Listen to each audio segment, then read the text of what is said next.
Hi, and welcome back to Regina Young Desire Boys Resource Center. So we're talking about coronavirus tonight. And unfortunately, we have to talk about it among black people, African Americans.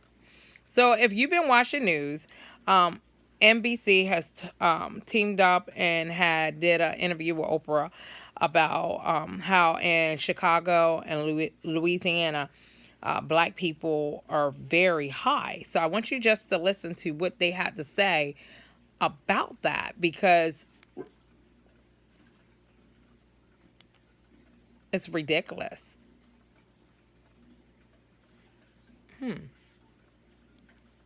I wonder why it's not talking. This coronavirus shaking up the world and taking a devastating toll on the African American community. Adding her voice to those highlighting the disproportionate impact of COVID-19 on African Americans in her Oprah Talks COVID-19 series. The number of deaths is just staggering.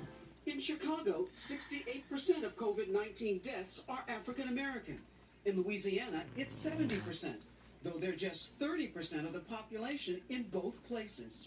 Health officials say African Americans are more susceptible in part because of higher rates of pre-existing conditions. This viral pandemic is essentially intersecting with the epidemic of obesity, the epidemic of homelessness, and the epidemic of poverty. We found many people worrying about exposure to the virus. You worry you're at greater risk, and are you taking all the precautions that you can? Yes, I do. I have my mask, I have my hand sanitizer. Oprah talking about solutions with NBC's Hoda Kotb. One of the things we're talking about in the special is the need for more testing stations, obviously. Though NBC's Ron Allen finding problems at a Brooklyn testing site. This new center just opened to bring testing for the virus to the middle of a hard-hit minority community. But it's drive-through only in a neighborhood where most residents don't have cars. So how's that going to help people if it's drive-through? A lot of homeless people do not have a vehicle. They have bikes and they have shopping carts. So that means that they won't be able to get tested.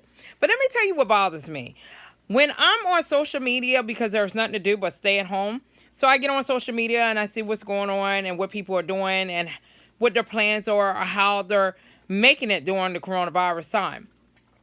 It was funny to me on Easter. Me and my kids stayed home. We did a couple of things. We baked a couple of cakes. We did all kind of activities, but it was just the four of us.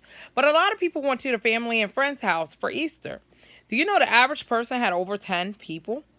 Now, in Delaware right now, as far as I know, there is not a fine if you have over 10 people. They'll tell you to leave or whatever if it's too many people. But they're not even doing that. They're not even really enforcing it at all. So this is why in Delaware, I think that the totals are constantly going up, especially now that they're doing where they have sites where people can go and get tested. But people are testing positive and are running. And then they wind up on news where it's saying, blah, blah, blah, person tests positive, looking for this person. But due to the HIPAA law, they can only say so much because it's like you can't tell people that somebody has the virus because you break in the HIPAA law. You violating their rights. But in African American, there's a lot of people that are doing crazy stuff like the house parties and they're getting drunk and they're hanging out and there's over 10 people. They're staying close. They're not doing half the stuff. And a lot of them are going from house to house to house. So therefore they might be with Keisha one day. Later on that day, they might go with Sam. Then later on, they might go with Jaquan. Then later on that day, they might go with Lucy. Then they might go with Tiffany. So they're going from house to house. They're chilling. They're hanging out. And they're not thinking about the virus or the cause or the effects of what can happen later. Or they might catch it and they pass it to somebody else. Or they might have a small cough and they be like, oh, I had something in my throat. But really, it's coughing because you done been contaminated and you just don't realize it. Or they have a fever for a couple of days and then it'll go away. The fever drop. And they'll say, oh, I just had the flu. A lot of people are getting the virus mixed up with the flu or a cold. And they just think that that's what they have. They're not looking at it the way they should. And being a black person myself, I know that a lot of people are homeless are not being tested. And I met a lot of homeless black people behind Walmart, and I was talking to them. And one of the things they were saying was they didn't have soap, they didn't have hand sanitizer, they didn't have toilet paper, they didn't have wipes, they didn't have washcloths, they didn't have toothbrushes. So we did a drive at Regina Young and the Zy Boys Resource Center, probably around in December, and we asked for those products and we gave them away. If you follow us on Facebook, you see that we did a couple events at Code Purple, which is for homeless people, and that ended in March. I think March the 15th was the last day for Code Purple. And we did dinners and we gave out toothbrushes and lotion and soap and all that stuff. And then we did another event at Owen Manor's apartment in Dover, Delaware, where we gave away toilet paper, soap, and we gave out food and all this stuff. So we do a lot of stuff in the community. And this is why we encourage people to donate to our organization, because they actually physically get to see what we do and how we help a lot of people. But my problem is that most of the people we help in Dover area, Dover, Delaware, are African American people. And sometimes I have to let them know that it's very important for them to read about the coronavirus and stay up on top of it and take care of themselves and be safe, because a lot of them have other health issues. So if you already have asthma, or you have COPD, or you have a heart condition, you're high. Your risk of dying from this is very, very high. So you have to be very, very careful, and you have to take care of yourself. So this is why I encourage people to, if you have to talk to your doctor through FaceTime and show him things on your body, then you need to do that. They give away free cell phones through a company called SafeLink and Assure. You need to look those companies up, apply for it so you can get the free cell phones. You have to do whatever you have to do to survive. But most importantly, you have to stay out of harm's way. Don't go to a house party when you know there's going to be 50 to 100 people. Don't go outside to watch a fight when you know there's going to be a whole lot of people. Don't go to the grocery store and be all on top of someone. Because if they sneeze or cough, honey, you're contaminated.